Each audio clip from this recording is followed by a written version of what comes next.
السلام عليكم. وعليكم السلام، اتفضلي. بقول لك عايزه علبه الضغط عشان هي خلصت من عندي. ايوه حاضر ماشي. علبه ضغط ايه طيب؟ خدتها منكم الشهر اللي فات. يعني اسمها ايه طيب؟ معرفش، انت اللي جبتها لي المره اللي فاتت. يا استاذه ما انا بجيب كذا حاجه هنا بسعرها. طب انا حاسبت عليها وخدتها. اكيد بس حضرتك حسبتي عليها مش سرقتيها يعني. يا استاذه قولي لي اسمها شكلها. هي كانت تقريبا هنوصف. استنى انا شاطر في اللعبه دي. استنى معايا ورقه وقلم، نبتدي بالمواصفات واحده واحده. علبه ضغط سعرها كام يا استاذه؟ من 16 ل 50. من 6 ايه؟ من 16 ل 50. هو اللي بيتلخبط ما بين رقم 16 17. ايه 16 50؟ خلاص يا استاذ، هو 16 ل 50 قريبين من بعض فعلا. شكل العلبه ايه؟ مربعه ولا مستطيله حاجه كده يعني. يعني زي علاج الصيدليه كله. طيب برشامه مدوره ولا طويله مش فاكره، فيها خطين. كان فيها خطين؟ لا احنا بنقرب على فكره. بعدين ما تجيبها لي على طول، انا عايزه امشي.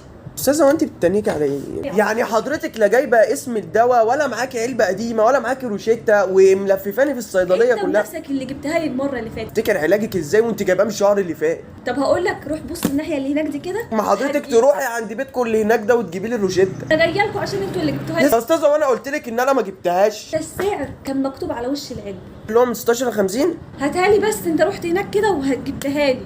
طيب فين يعني؟ فاكره الباترينا دي ولا اللي جنبها؟ بصي يا استاذه، احنا مش عايزين نخسر زبون، برضه مش عايز اخسر صحتي. ده هناك ضغط. طب كان تركيزه ايه؟ انا اعرف، انت اللي جبتها لي المره اللي فاتت. تنشل ايدي قبل ما اجيبها لك. حضرتك بتصعبيها عليا مش بتسهليها. واسال اي حد تعرفه هيقول لك على اسمه على طول. برشام ضغط. عارفين تركيزه؟ يبقى مستطيله ومربعه، برشامه مدوره او طويله، عليها خطين لونهم اخضر او بنفسجي. قلت ابيض. معلش يا دكتور، الخطين لونهم ابيض او ازرق.